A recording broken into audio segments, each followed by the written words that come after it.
নবী করিম সাল্লাল্লাহু আলাইহি ওয়াসাল্লাম এই মুসলমান বানাইছিলেন। এই ছিল তার ইসলাম। অমুসলিমরা মনে করেছিল মুহাম্মদ সাল্লাল্লাহু আলাইহি ওয়াসাল্লাম আমাদের মূর্তি ভাঙতে আসছে। রাসূলুল্লাহ তো মূর্তি ভাঙছেন, কাবা শরীফের মধ্যে অবৈধভাবে মূর্তি উঠাইছিল, সেই জন্য সেগুলো ভাঙছেন। কারো বাড়ি গিয়ে কারো মূর্তি তো ভাঙেন নাই। আছে কোনো হাদিস, কোনো দলিল আছে যে কারো বাড়ি গিয়ে মূর্তিগুলো ফালাই দিয়েছে তাদের মূর্তি? যেহেতু আল্লাহর ঘর, এর ভিতরে মূর্তি থাকতে পারবে না, তিনি বের করে ফেলেছেন। আল্লাহ তো কোরআন শরীফে বলেছেন, কারো দেবতাকে গালি দিও না। কারো দেবতাকে গালি দিলে ওরা তোমার আল্লাহরে গালি দিবে। কারো মন্দির ভেঙো না, প্যাগোডা ভেঙো না, গির্জা ভেঙো না, কারো উপাসনালয় ভেঙো না। সুবহানাল্লাহ বলবেন না? ওমর রাদিয়াল্লাহু তাআলা আনহু জেরুজালেম দখল করলেন। জেরুজালেম দখল করার পর নামাজে রক্ত হয়েছে। জেরুজালেমটা দখল হয়েছিল আবু ওবায়দা ইবনুল জাররাহ রাদিয়াল্লাহু তাআলা আনহুর হাতে। কিন্তু ওরা বলল, যারা শাসন করে তারা বলল যে আমরা তো পরাজিত হয়েছি, তো তোমাদের হাতে নগরের চাবি দেব না, আমরা সারেন্ডার করব, আমিরুল মুমিনিনকে আনো। তা আমিরুল মুমিনিন গেলেন, সে ঘটনা লম্বা, সেটা আমার বক্তব্য না। যাওয়ার পরে নামাজে রক্ত হয়েছে, উনি এখন নামাজের জায়গা খুঁজতেছেন। এক পাদ্রী এসে বললেন যে আমিরুল মুমিনিন, আপনি কি খুঁজছেন? তিনি বললেন যে আমি নামাজ পড়বো, আমার তো নামাজে রক্ত হয়ে গেছে। তিনি বললেন আমাদের গির্জা ছেড়ে দিলাম, আমাদের গির্জায় গিয়ে আপনি নামাজ পড়ে আসেন। ওমর রাদিয়াল্লাহু তাআলা আনহু বললেন, কখনো আমি তোমার গির্জায় নামাজ পড়বো না। কেন? এই জন্য পড়বো না, আজকে যদি আমি তোমার গির্জায় নামাজ পড়ি, অসম্ভব নয়, কোনো একদিন কোন মুসলমান হয়তো দাবি করে বসতে পারে আমিরুল মুমিনিন যেহেতু নামাজ পড়েছেন গির্জায়, এটা গির্জা না, এটা আমাদের মসজিদ, আমি চাই না তোমাদের গির্জা মসজিদ হয়ে যাক। সুবহানাল্লাহ। ইসলাম কি আর আমি বুঝি কি আর আমি যাচ্ছি কোথায়? ইসলামের চাইতে পরধর্ম সহিষ্ণু জাত আকাশের নিচেও নাই, জমিনের উপরেও নাই। সুবহানাল্লাহ বিহামদিহি। প্রিয় ভাই সব, সুতরাং নবী করিম সাল্লাল্লাহু আলাইহি ওয়াসাল্লাম এই সুন্দর ইসলাম দিলেন। কাফেররা মনে করছিল প্রথমে যে আমাদের বুঝি ধ্বংস করতে আসছেন। যখন তারা দেখল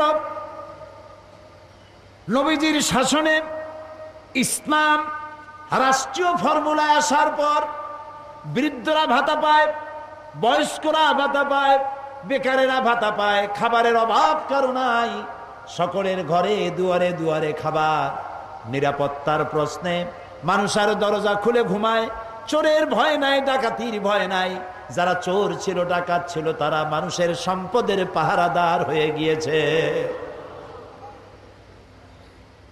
নবীজির মদিনার শেষ জীবনে শেষ সূরা যেটা নাজিল হলো, আল্লাহ তাআলা বলছেন, ইযা জাআ নাসরুল্লাহি ওয়াল ফাতহ আরাইতান নাসা ইয়াদখুলুনা ফি দীনিল্লাহি আফওয়াজা ফাসাব্বিহ বিহামদি রাব্বিকা ওয়াস্তাগফির ইন্নাহু কানা তাওয়াবা।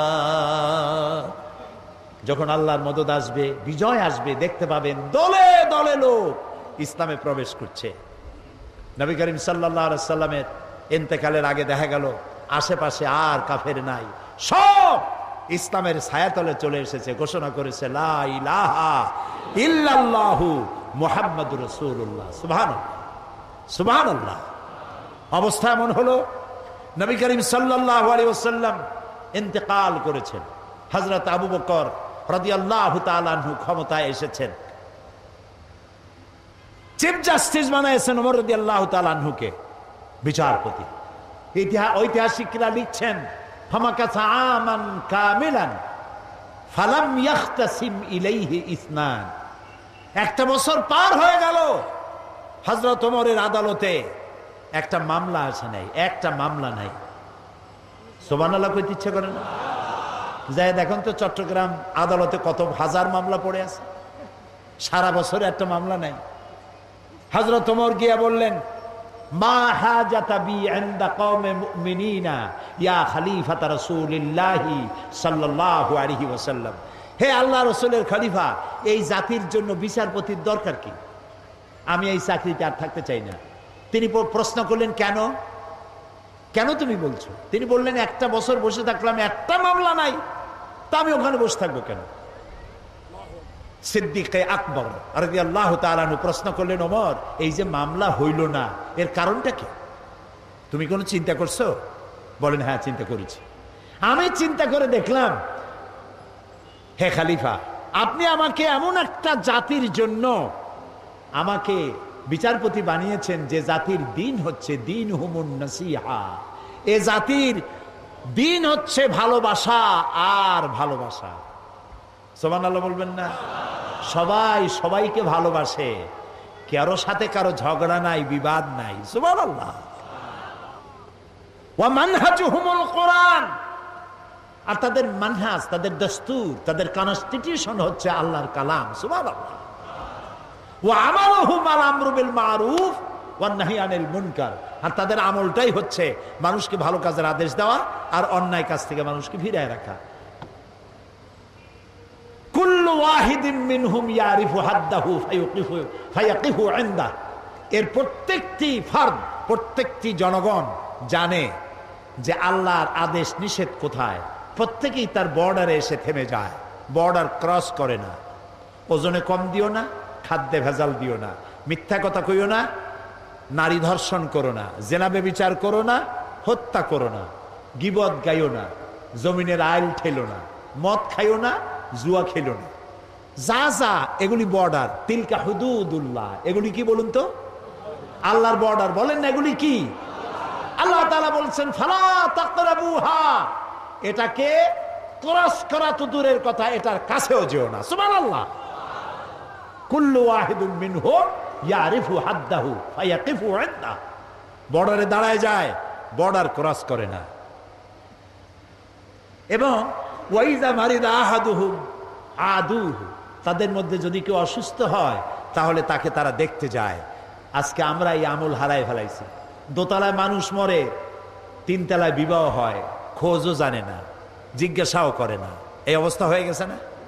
প্রিয় ভাই, সব ইসলামী আদতগুলি আমাদের মধ্যে আসা দরকার, আমাদের মধ্যে ইসলামী আমলগুলি হওয়া দরকার।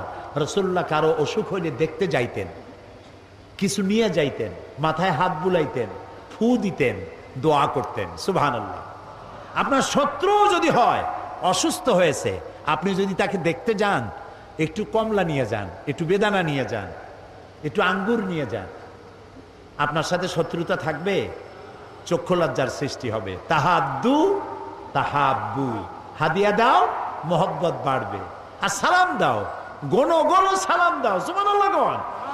আফসুস সালাম, রাসূলুল্লাহ বলেছেন সালাম দাও, বেশি করে সালাম দাও।